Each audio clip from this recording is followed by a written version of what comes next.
Hello Year 9 and welcome to another recorded video. Today we're going to be talking about Imago Dei.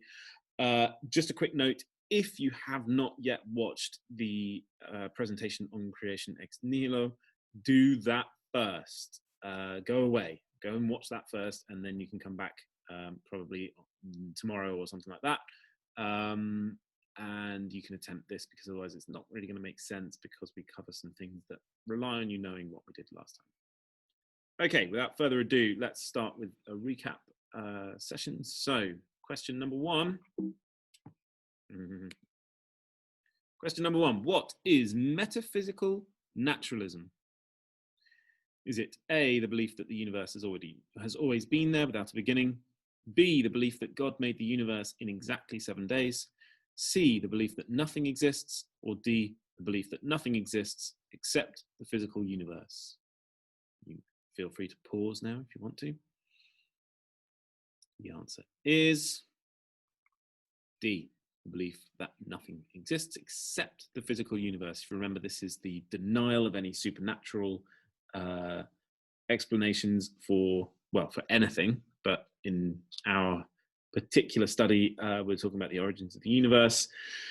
This is essentially atheism. It's a fancy term for atheism. It's people who believe that there is nothing in existence except for the natural world, except for the physical universe that can be studied by science.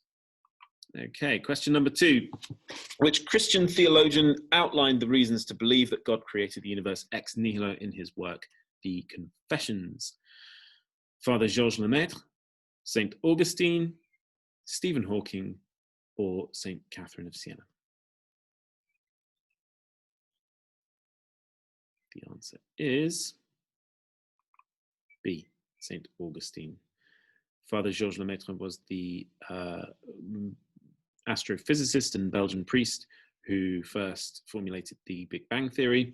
Stephen Hawking he died recently, he was a Cambridge professor of physics and reasonably well-renowned atheist as well. And St. Catherine of Siena we'll be looking at today. Finally, 3. Which of these should you not include in a C task? A, an evaluation of the arguments you've presented. B, source of authority. C, links between source of authority and core beliefs. Or D, links between core beliefs and attitudes, or an answer to the question. The answer is A, an evaluation of the arguments you have presented. That would be for a D task, which essentially boils down to 2 C tasks, or maybe 1 C task with an addition of the evaluation. We're not going to do a D task today, you'll be excited to hear, but we might do one next week. Okay, so I'm going to try and draw together a few little topics from around origins and meaning to talk about Imago Dei. Hopefully by now it's all familiar to you, and this is really just a bit of revision with a little bit of help to contextualize some of the information that you've previously heard. If you want to make notes, that's great. I would encourage you to do so.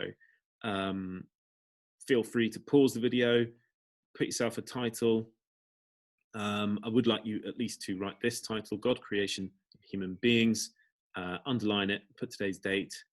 I'll give you a little minute to do that now.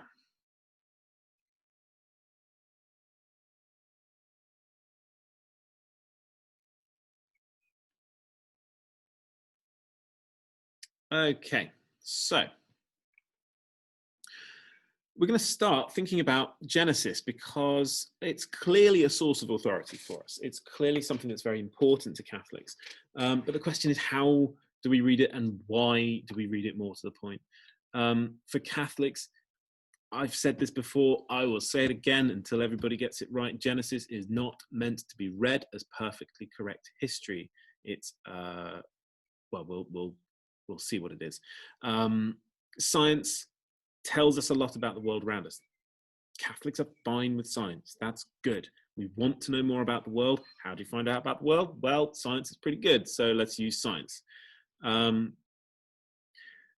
But we do believe, unlike the atheists would say, we do believe that there is a meaning to existence, that the world has purpose, that God has put us here for something. Some of that stuff we can kind of intuit. We'll look at that in the next unit when we talk about natural law. But ultimately, only revelation, only the Bible can really show us what God is really like, his nature, and also why he made us, what we're here for. So it's this that Genesis is really all about. This is what Genesis tells us more than anything else. So we're going to look now at the two accounts and what they teach us about God, because they're slightly different stories. I'm assuming that you are familiar with those two stories already, so I'm not going to go into detail about those. You did it in year 7. You should have covered it probably from several different angles at this point, so not going to go into major detail here. Genesis 1, if you look on the left-hand side of our table here, Genesis 1, this is the in the beginning account, the 7 days of creation. Here we see that God is transcendent. He is outside of space and time. He's outside of his creation altogether. God is eternal, which is I always get a bit funny about the word eternal, because basically it just means transcendent. It means that he's outside of time. We hear the word eternal and we think, oh, okay, that's just like a really long time. No, again, that's time, isn't it? So if it's time, then you're in the universe. God is outside of the universe. He is eternal in that he's outside of time. So he has no beginning, no end. He simply is. He exists. He is existence itself, if that makes any sense to you at all. Finally, we see that God is omnipotent. This sort of translates and comes straight out of those first two ideas. God can create the whole universe from nothing, just by speech, just by the power of his word. He says, let there be light, and there is light. So those attributes of God are highlighted and drawn out in the first Genesis account, Genesis 1. In the second account, then we have the Garden of Eden, we have the creation of Adam. God's a lot more involved, and he's sort of, you see a little bit more personality coming out, I suppose. We see that he is omnibenevolent. Omnibenevolent, that means all good willing. Bene volente, in Latin, bene means well, volente is to wish or to will.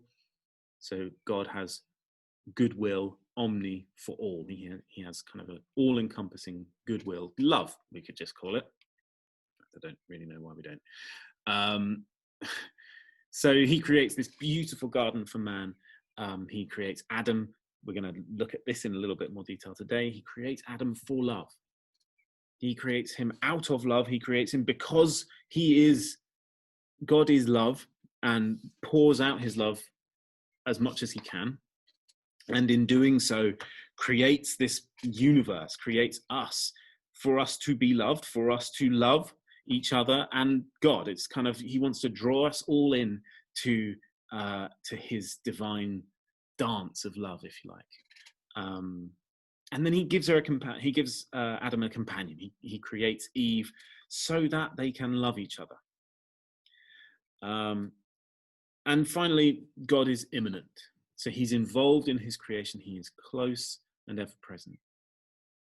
In Genesis 1, we see God's transcendence. He's eternal. He's omnipotent. And then in Genesis 2, we hear that God is omnibenevolent. He's all-loving, and he is immanent. He's close. He's kind of involved. I don't want to say it's the opposite of transcendent, but it's sort of, you can see how they contrast each other.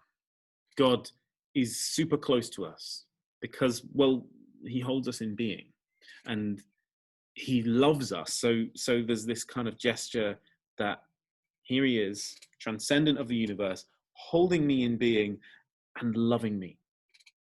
That's God's immanence. Right, in a second, I'd like you to pause the video and answer the following 3 questions. What do Catholics learn by reading Genesis? What does Genesis 1 tell us about God? And finally, what does Genesis 2 tell us about God? So if you'd like to pause the video, write down your answers to these questions now.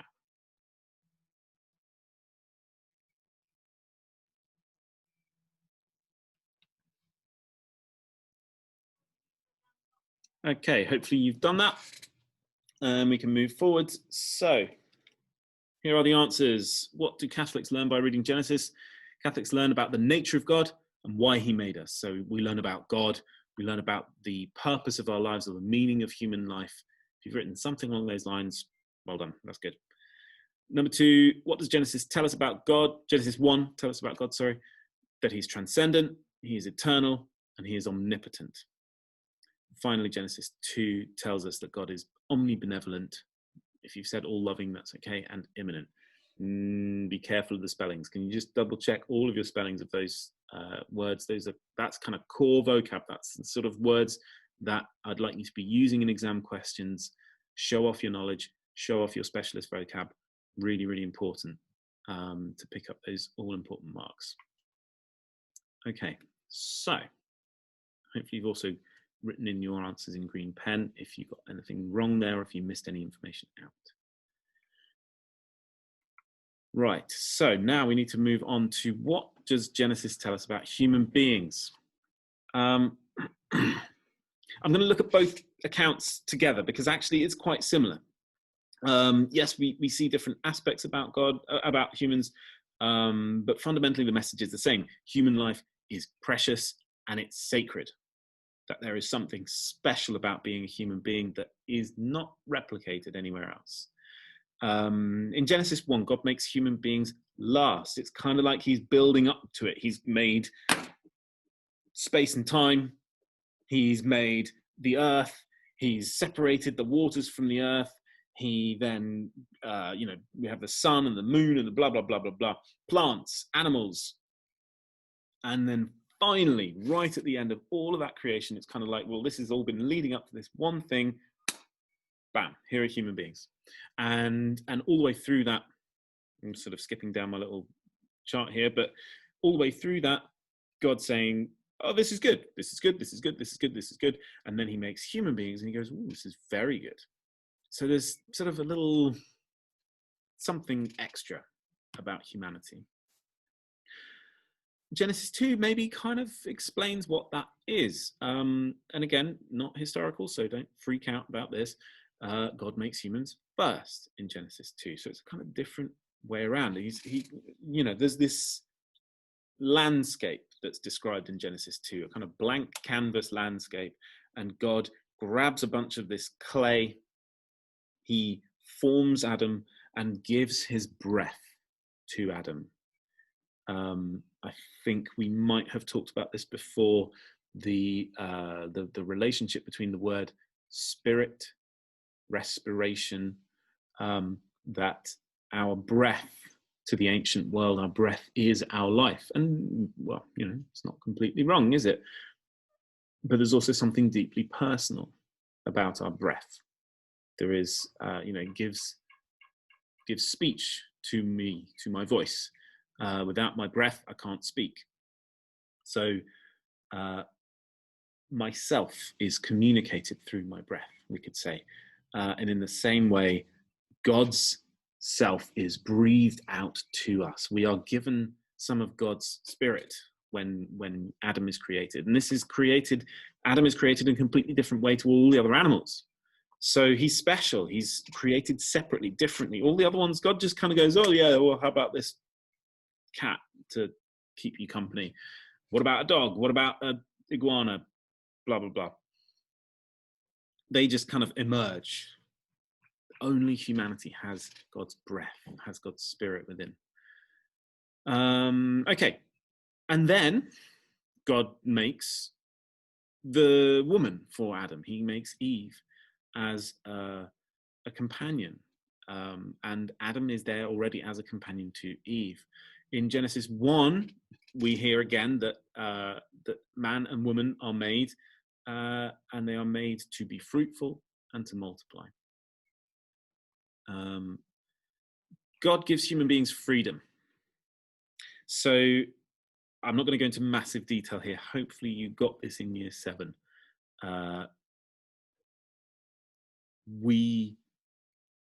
and Eve are put in the Garden of Eden, and God says, you can have anything you like, but don't touch that tree.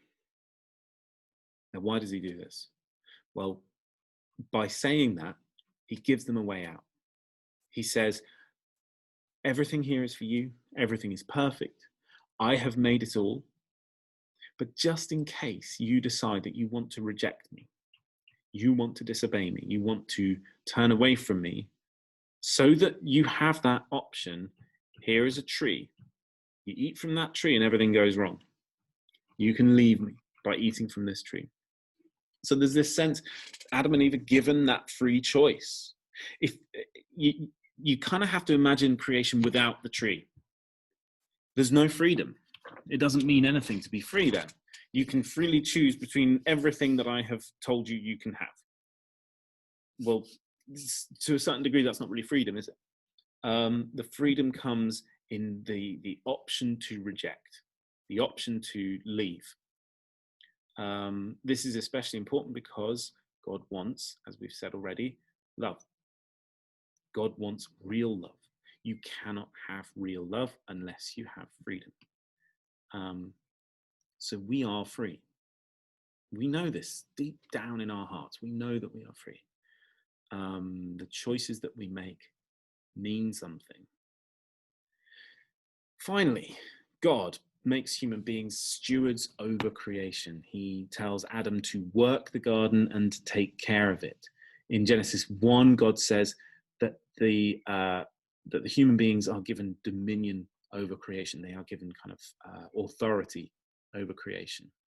So we are there to look after the garden, to look after creation, not to just use it however we want. We're looking after it on God's behalf. It's still God's creation, but we're kind of left in charge while he's not directly involved. Okay.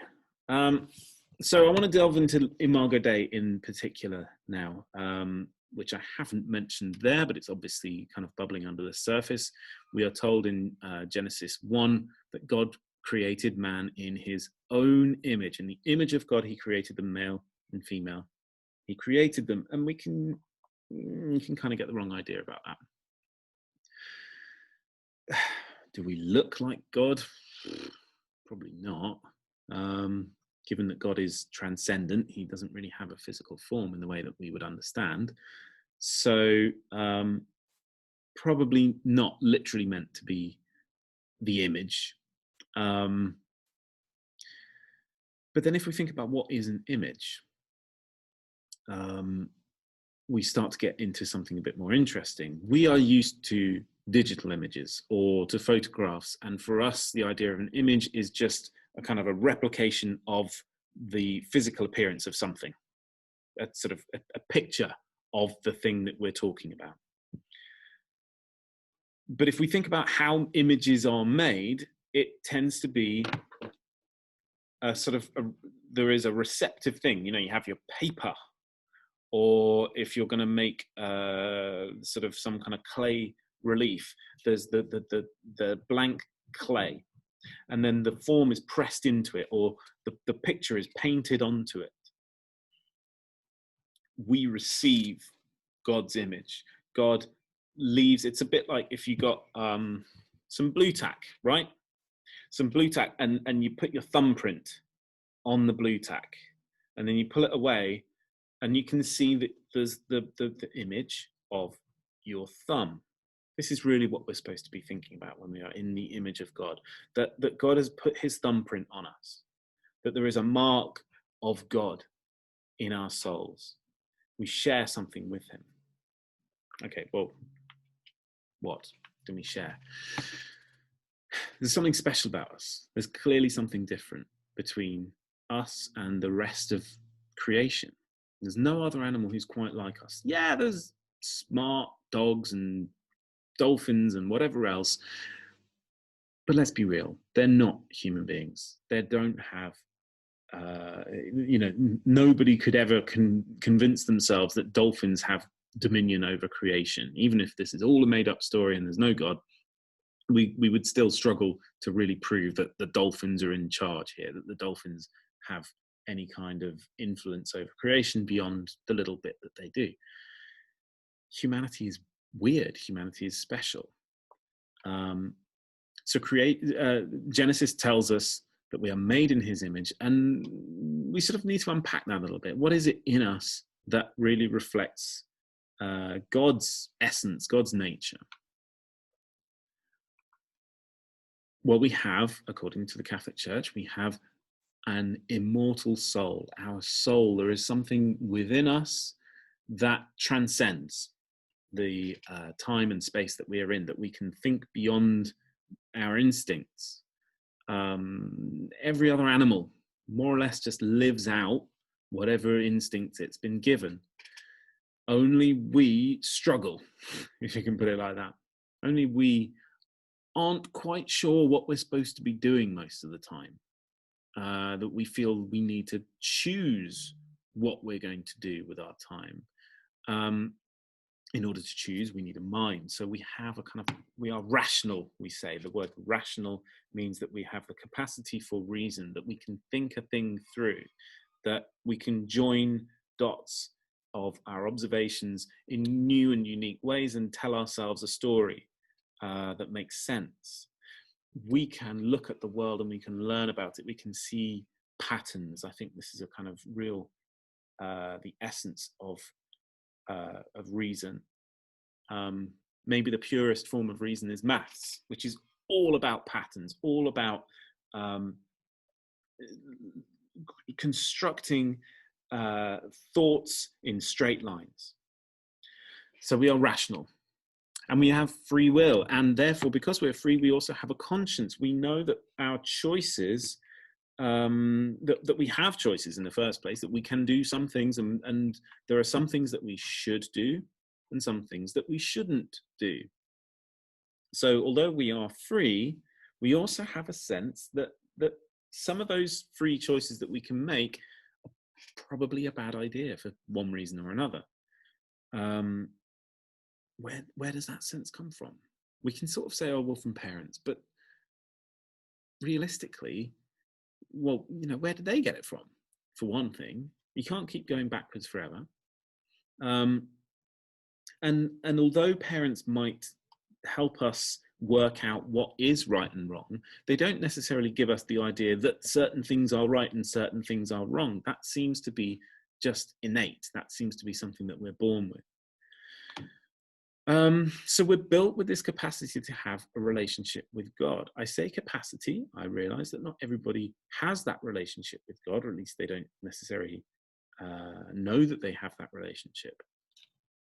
But we are built with the ability to know God, to seek him, and to connect to him should we choose to do so. And again, right, free will. So we always have the choice. Linked to that, and I do think this is almost the same point but said differently, we can give and we can receive love. We seek love, we seek connection and relationship with each other, and we offer things up to each other and we receive things from each other. Isn't that the same thing as having a relationship? Whether it's with another person or with God, it's still relationship, it's still love, it's still a gift of ourselves, self-gift. This is really what love is. We have this ability to, and this is kind of summing up an awful lot of what we've already said, we have a capacity to recognize and to work with truth, beauty, and goodness, that we see them out in the world, we seek them out in the world, we form patterns about them, we try to understand truth, beauty, goodness. We express them, we live them out. We try and create more. We are kind of these co-creators of God, with God, sorry. And then finally, and again, this relates back to this idea of conscience, we are answerable to God. That there's something in our nature that, that we know our actions matter, that there are consequences to what we do. And because God has given this gift of his nature, there's also a sense of, well, what are you going to do with this gift? What are you going to do with the fact that you are made in my image? Are you going to live that out in a meaningful way, or are you going to betray it? And there are consequences one way or another. So, Imago Dei, made in his image and likeness, we are unique. We are not just like any other animal. We have an immortal soul. We have this kind of capacity for reason. We are rational, free will, conscience, this ability to have to give and receive love, and then finally that this kind of answerable and truth-beating goodness. Okay, I'd like you now to pause once again and answer the questions. I've been super helpful in giving you some a little bit of a cheat for question 1, because I realized that we've dealt with a lot so far. So pause the video, write down your answers to these 2 questions. Question number 2, I don't just want you to tell me what the Imago Dei means, the image and likeness of God. You should know that by now. I want you to kind of basically go over the last slide, tell me in bullet points what it means to say that we are made in the image of God. Okay, a little moment to pause there and answer those.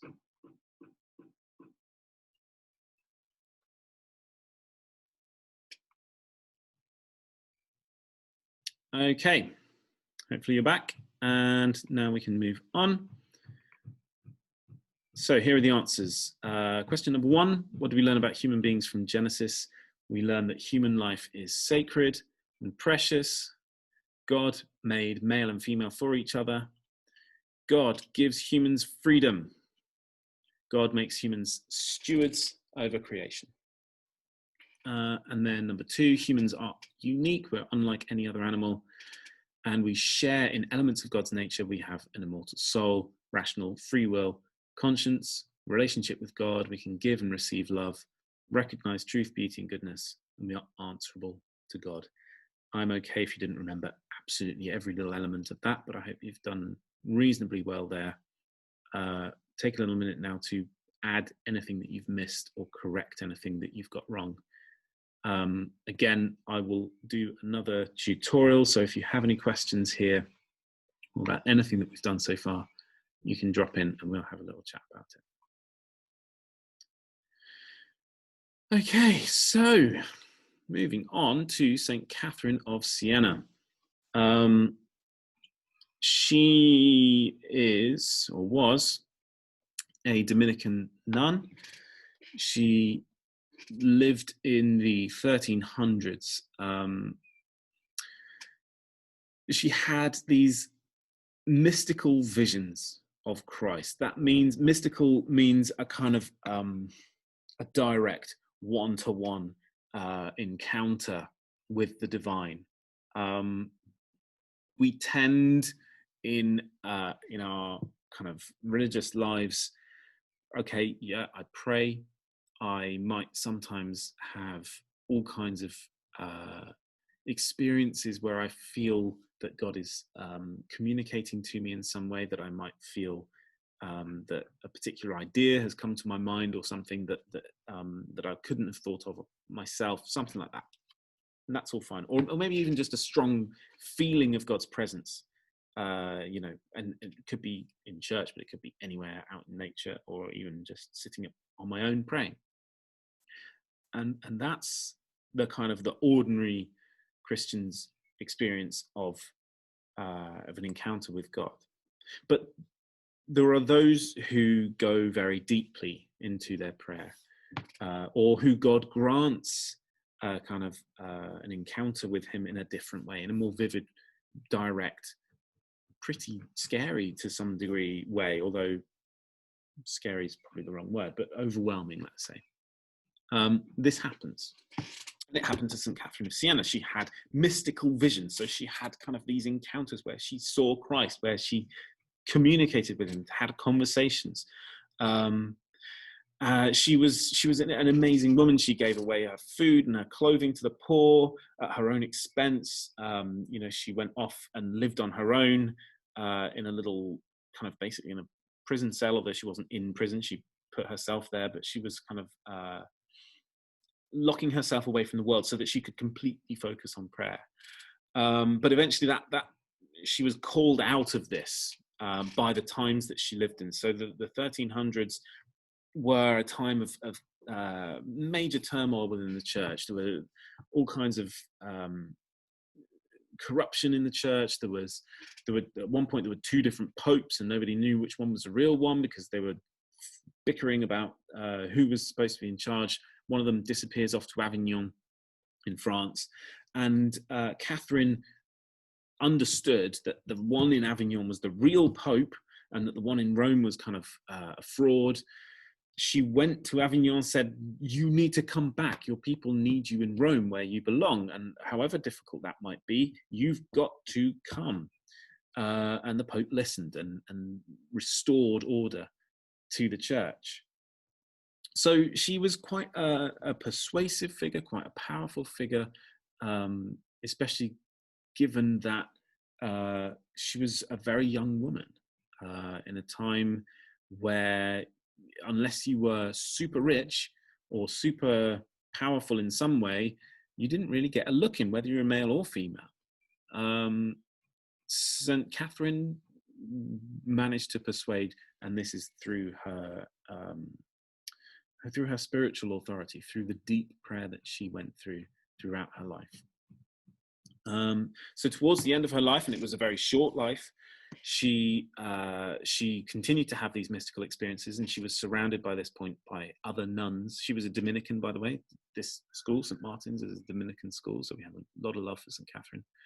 So she was in a convent, and she got her fellow nuns to write down the conversations that she was having with Jesus while she was having them, so she would kind of say the things that were happening around her. And this got written down into what's called the Dialogue of Divine Providence. And we're going to look at a couple of passages from that. A little bit of a warning. It's complex, it's deep, okay? So I will read it through with you, and we'll do our best to kind of pick it apart, and then at the end of this section, I'll give you a little summary of the main points that you need to know. So if you're not sure what to write down, just hold fire, and you can write down the summary at the end, and that's probably the wisest option. So this is what St. Catherine has to say about Imago Dei, about being made in the image of God, in her dialogue.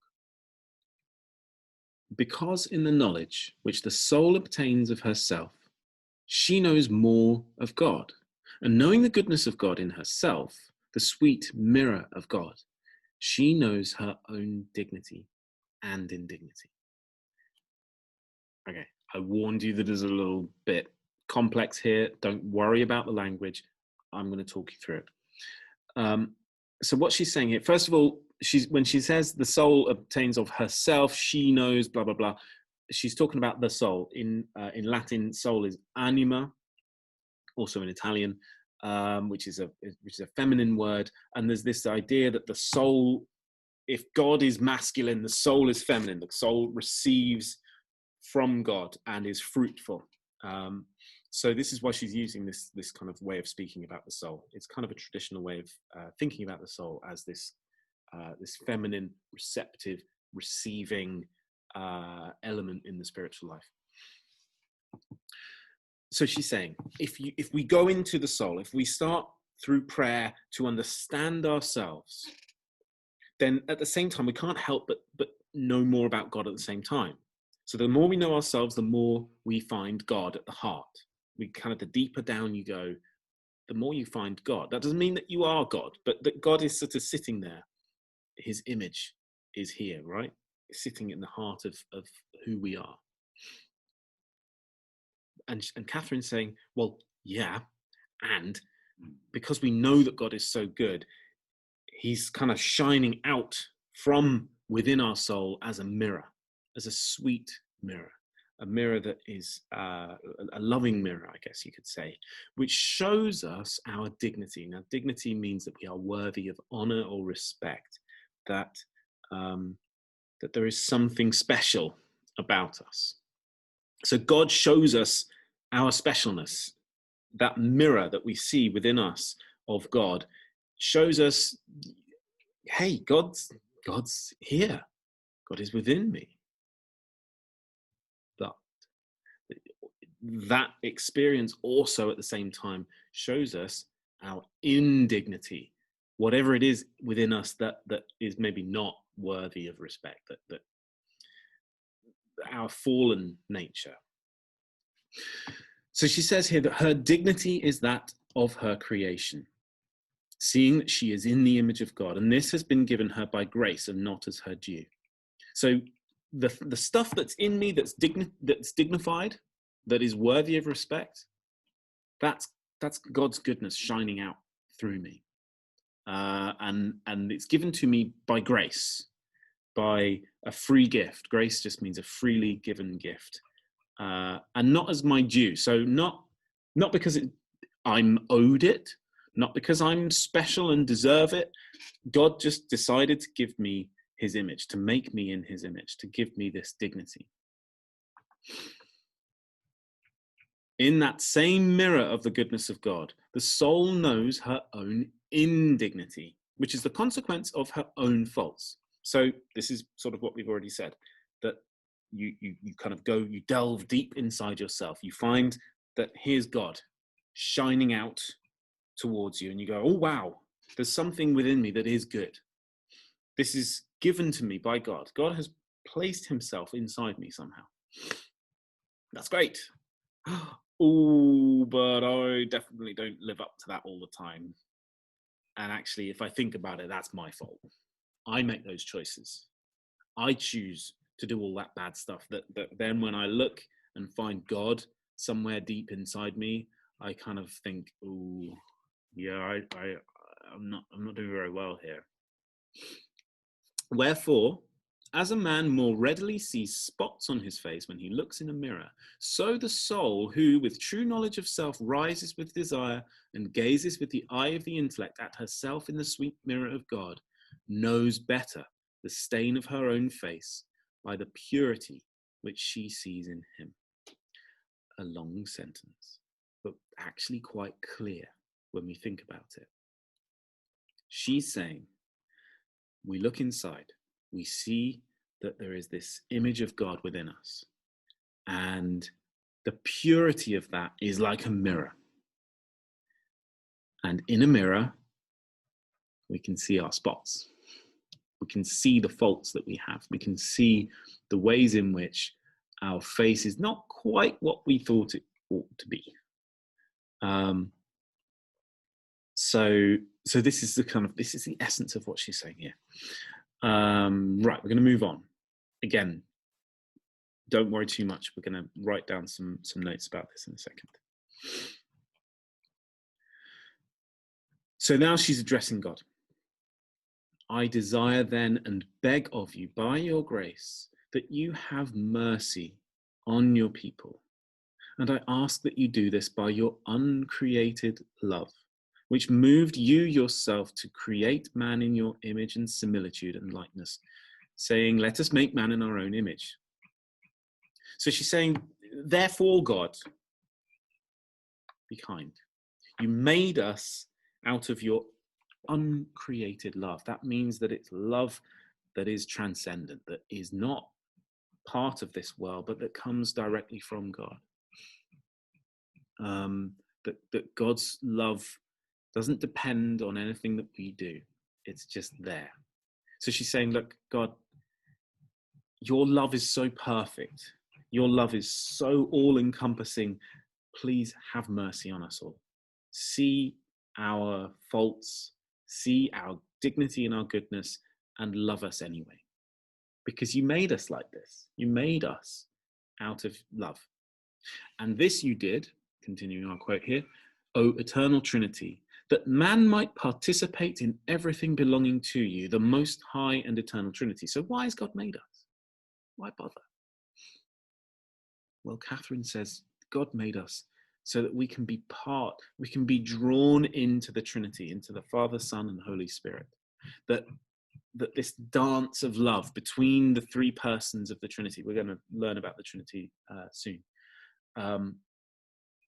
This dance of love, that we need to be drawn up into it. And that's why God's made us, so that we can receive that love and give it and just be kind of part of this exciting drama between Father, Son, and Holy Spirit. So now she talks a little bit more in detail about what it means to be made in God's image, to participate in everything belonging to God. For this reason, you gave him memory. You gave man memory in order to receive your benefits, by which he participates in the power of the eternal Father, and intellect that he might know, seeing your goodness, and so might participate in the wisdom of your only begotten Son, and will that he might love that which his intellect has seen and known of your truth, thus participating in the mercy of your Holy Spirit. So we have the Father, the Son, and the Holy Spirit. The Father is the kind of, she's presenting him here as the memory of the universe, in a sense, the power of the universe. The Son is the goodness, the wisdom, and the intellect through which God created. And then the Spirit is the love, the mercy that flows between them. We'll look at all of that Trinity stuff in more detail, but note here those words that I've underlined that fit fairly well with that list of attributes that I gave you just earlier on, talking about what it means to be made in the image of God, that there are these capacities that we share. What reason had you for creating man in such dignity? So she kind of asks this question again. Why did you make us like this? Why did you give us your image? The incomparable love with which you saw your creature in yourself and became enamored of him. Enamored means to be in love with somebody. So you made us and you saw us and you just fell in love with us because you created him through love and destined him to be such that he might taste and enjoy your eternal good. So the whole reason that God has made us is out of love and destining us, having a sense of our purpose, that we may one day taste and enjoy God's eternal goodness, that we can be fully alive, fully full of joy, living in eternity with him. Okay, that's I promise you that's the end of the quotes. So just to sum up what it is that St. Catherine says here. Firstly, getting closer to God makes us realize how good we can be, but also how evil we can be. The goodness that we have comes directly from God because we're made in his image. God is a bit like a mirror within our souls. We can see our beauty, but also our faults, especially in comparison to God's perfect truth, beauty, and goodness. So God has the perfection of all of these things, and we see him sort of shining out from within us as his image within us. And we go, I don't live up to that. God made us in his image so that we could join in everything that belongs to him. So therefore, he gave us many of his own qualities: memory, intellect, goodness, wisdom, free will, the capacity to love, to know beauty and see beauty, to know truth and see beauty and mercy. And God created us because of his deep and generous love, because he wanted to share his eternal goodness with us. So although the quotes themselves might be a little tricky, you don't need to know those. What you do need to know is what's on the screen right now. If you can sort of make mention of that in an exam question, you're going to be absolutely fine. This is going to be 5 marks easily. Okay. So I would like you now well, in a minute, to pause the video and answer the questions on the screen. So what I'd like you to do now is to pause the video and answer these 3 questions that are written up on the screen now. Go ahead.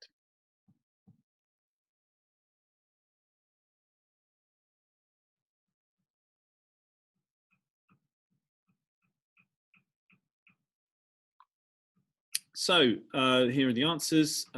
St. Catherine's most famous work is the Dialogue of Divine Providence. If you've just written the dialogue, totally fine. It's often referred to that anyway, so that's okay. How, according to St. Catherine, is the encounter with the goodness of God like looking in the mirror? Because we see both our beauty and our goodness and our faults. You may have written an awful lot more than that. That's fantastic. If you're not sure about anything you've written, fire me an email. That's absolutely fine. Finally, number 3, why, according to St. Catherine, did God create human beings with such dignity? Because of his deep and generous love for us. He wanted us to join in everything that belongs to him and give us a part in his eternal goodness. Okay, so let's just have a quick recap on today's lesson then. Firstly, we found that Genesis teaches Catholics about the nature of God and his relationship with human beings.